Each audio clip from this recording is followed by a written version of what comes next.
উপাসনার কথা শুনেই চমকে গেল স্বয়ম্ভু। সম্পূর্ণ জানতে দেখতে থাকো। গল্পে শুরুতেই দেখা যায় বাগচির সাথে কথা বলতে থাকে চন্দ্রবদন আর বলে মেনানকে অ্যারেস্ট করা হয়েছে। তখনই বাগচি বলে এই গ্রাউন্ডে মেনানকে অ্যারেস্ট করা সম্ভব নয়। চন্দ্রবদন বলে কেন? ওকে তো দেখা গিয়েছিল কোর্টে, তাহলেও নয় কেন? তখন বাগচি বলে সেটা যদি আপনি বুঝে যেতেন তাহলে তো সবটা হয়েই যেত। যেটা সম্ভব নয় সেটা সম্ভব নয়। আশা করি আমার কথাটা আপনি খুব ভালোভাবেই বুঝতে পেরেছেন। এর মধ্যেই বাগচি ফোনটা কেটে দেয়। মেহেন্দি তখন বলে কি বলছে ওরা? চন্দ্রবদন বলে ও এটাই বলল এই গ্রাউন্ডে মেনানকে অ্যারেস্ট করা সম্ভব নয়।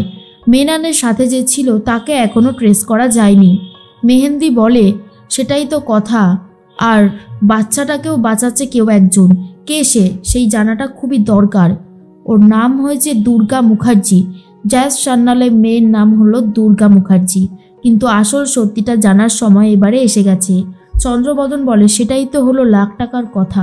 অন্যদিকে দেখা যায় উপাসনা আর আরাধনা যখনই বেরোচ্ছিল তখনই চলে এসেছে বাগচি। বাগচিকে দেখার পর আরাধনা আর উপাসনা জিজ্ঞেস করে এ কি, আপনি এখানে কি করছেন? বাগচি বলে আসলাম খুব দরকারি। আপনারা হলেন জ্যাস সান্যালের বোন, তাই আপনাদেরকে আর ডিপার্টমেন্টে নিয়ে গিয়ে জিজ্ঞাসাবাদ করলাম না, এখানেই ছেড়ে দিলাম। তা বলছি আপনাদের সাথে কিছু কথা আছে। আপনাদের বাড়িতে গেস্ট এলে চা জলখাবার দেওয়া হয় না? আরাধনা উপাসনা বলে সেটা গেস্ট এলে দেওয়া হয়, কি আসছে সেটার উপর নির্ভর করে। কি চাইছেন বলুন, আমাদের এখন অনেক কাজ আছে। বাগচি বলে জানি আপনারা হসপিটালে বেবিটাকে দেখতে যাচ্ছেন, কি আমি ঠিক কথা বললাম তো?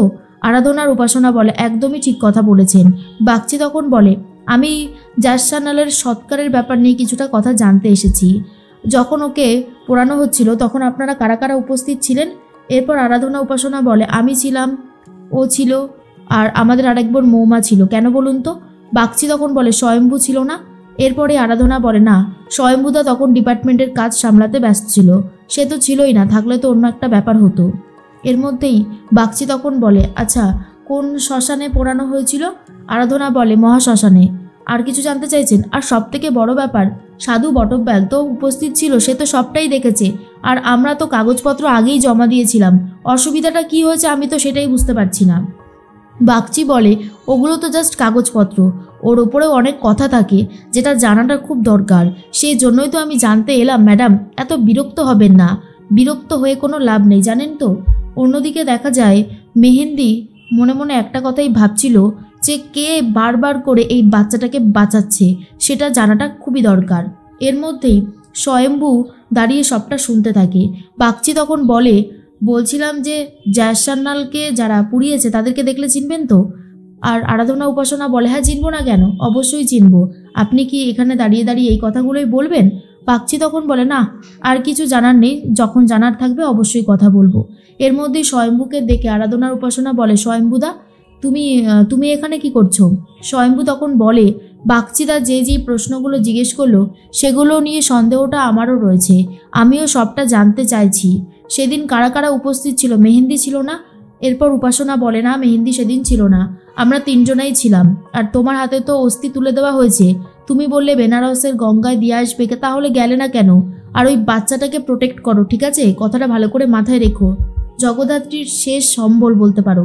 এর মধ্যেই স্বয়ম্ভু বলে আমি খুব ভালো মতন জানি আমাকে ঠিক কী করতে হবে আর হবে না, তোমাদেরকে বলতে হবে না।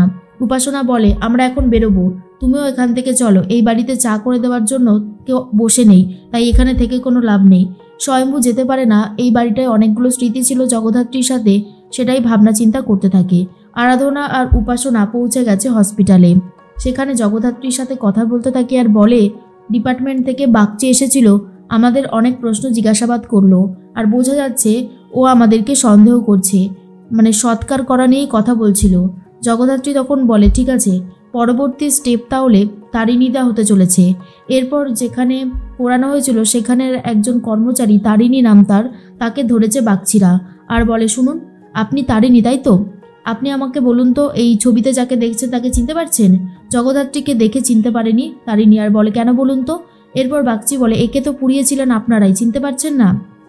তারিণীদা বলে যারা আসে তাদের সবারই ডেড বডি চাদর দিয়ে ঢাকা থাকে, আর যখন কাজ করি তখন অত মুখ দেখে কাজ করি না, কেন হয়েছেটা কি? এরপরেই বাগচি বলে হয়েছে তো অনেক কিছু, একে কি সত্যি সত্যি পুড়িয়েছেন না পোড়াননি? এর মধ্যেই তারিণী বলে, পুড়িয়েছি কি পোড়াইনি সেটা আমি কি করে বলবো, কাগজপত্রে যা রয়েছে সেটাই হয়েছে। যদি পুড়িয়ে থাকি তাহলে কাগজপত্র দিয়ে দিয়েছি, আর যদি না পোড়াই তাহলে কাগজপত্র দেইনি। এর মধ্যেই বাগচি রেগে যায় আর বলে, টেরা বেঁকা উত্তর দিলে কিন্তু আমি মেনে নেব না, আমার সঠিক উত্তরটা জানাটা খুব দরকার। তারিণী তখন বলে, যা বলেছি সেটাই জানি, সেটাই বলেছি, এর বেশি কিছু জানি না। আপনিও তো একদিন আসবেন ডেড বডি হয়ে, আমরাই আপনাকে পোড়াবো। আর এটা শোনার পর বাগচি আরও বেশি রেগে যায়। তারিণী তো চলে যাচ্ছে, আর তখনই বাগচি বলে, সেদিন কে ছিল ওখানে, মানে ডোম কে ছিল? তারিণী বলে, জটা ছিল, জটার কাছে যান, সবটা জানতে পারবেন। এরপর এই জটার কাছে যাবে বলে ঠিক করেছে বাগচি। তারিণীর সাথে রাস্তায় জগদ্ধাত্রীর দেখা হয়। জগদ্ধাত্রীকে বলে, আমাকে তুমি যা বলেছিলে আমি সেটাই বলেছি, ঠিক আছে তো? তোমাকে আরও বাঁচতে হবে মা, তুমি যে আমার উপকার করেছো, তোমার জন্য এইটুকু করতে পারবো না তাহলে আর কি করে হলো? জগদ্ধাত্রী বলে, অনেক ধন্যবাদ, আপনার এই ঋণ আমি কখনোই শোধ করতে পারবো না। তারিণীদা বলে, না না, ধন্যবাদ দেওয়ার কিছুই হয়নি, ওরা আবার মনে হয় জটার কাছে যাবে, তুমি একটু জটার সাথে কথা বলে নিও। জগদ্ধাত্রী মনে মনে খুব খুশি হয় আর বলতে থাকে, আমি জানি না আর কতদিন বাঁচবো, তবে আমি একটা কথাই স্বয়ম্ভু বলতে চাই, তোমাকে খুব ভালোবাসি। আমি যে বেঁচে আছি এই সত্যিটা যদি তুমি জানতে পারো, পরবর্তী সময় যখন আমি চলে যাব তখন তুমি সেটা মেনে নিতে পারবে না। জানো তো, আমার খুব ইচ্ছা আমার মেয়ে অনেক বড় হবে, মানুষের মতো মানুষ হবে, তুমি তাকে মানুষের মতো মানুষ তৈরি করবে, তাহলে আমি খুব খুশি হব। এর মধ্যেই দেখা যায় জটাকে ফোন করেছে জগদ্ধাত্রী আর বলে, জটাদা তোমার কাছে বাগচিদা যাবে। জটা তখন বলে, আরে আসতে দিন ম্যাডাম, জটার মুখ থেকে ওরা কোনো কথাই বার করতে পারবে না, জটা যেটা বলে সেটাই করে দেখায়, আমার জীবন চলে যাবে তাও আমি আপনার কথা বলবো না। আর জগদ্ধাত্রী খুব খুশি হয় যে জটার মতন মানুষেরাও তার সাথে আছে। অন্যদিকে দেখা যায় মেনানের জন্যই সবাই কথা বলতে থাকে। উৎসব ভাবে, মেনানের সাথে কে ছিল ওটা? বৈদেহী বলে, জানি না ওটা কে ছিল, তবে মেহেন্দি যে বাড়াবাড়িটা শুরু করেছে ও সবাইকে শেষ করে দেবে, বিশ্বাস কর, ও সবাইকে একেবারে শেষ করে দেবে। তুই ঘটা করে ওকে বিয়ে করে এই বাড়িতে নিয়ে এসেছিলিস, এখন দেখতে পাচ্ছিস তো যে ও কী খেল দেখাতে শুরু করে দিয়েছে। আর ঠিক তখনই উৎসব বলে, মা আমরা কি করলাম বলো তো, তুমি আর বড়দি দুজনে মিলেই তো মেহেন্দিকে পছন্দ করে আমার জন্য নিয়ে এসেছিলে, এখন যদি এই সমস্ত কথা বলো তাহলে কি করে হবে? আমাকে আর এসব বলো না, আমি কিচ্ছু জানি না। বৈদেহী মুখার্জি বলে, মেহেন্দিকে থামাতে গেলে এখন যা যা করবার দরকার সেগুলোই করতে হবে উৎসব, কিন্তু উৎসব বুঝতে পারছে না কি করবে। এমনিতেই মেহেন্দি উৎসবকে ভয় দেখাচ্ছে, তাই উৎসব ভাবে, না না আমি এসব করতে পারবো না। বৈদেহী মুখার্জি চাইছে মেহেন্দিকে সরিয়ে দিতে। উৎসব তখন বলে, আমার পক্ষে এত কঠিন একটা কাজ করা সম্ভব নয়, আমার খুবই ভয় লাগছে। জগদ্ধাত্রী তার মেয়ের দিকে তাকিয়ে ভাবতে থাকে যে তাকে এই পৃথিবী থেকে চলে যেতে হবে, কিন্তু তার মেয়েকে কে দেখবে? স্বয়ম্ভু আর বড়দির কাছেই দুর্গা বড় হবে, সেই সব কথাই চিন্তাভাবনা করতে থাকে। আর এদিকে বাগচি ইনভেস্টিগেশনের পর ইনভেস্টিগেশন চালিয়ে চলেছে।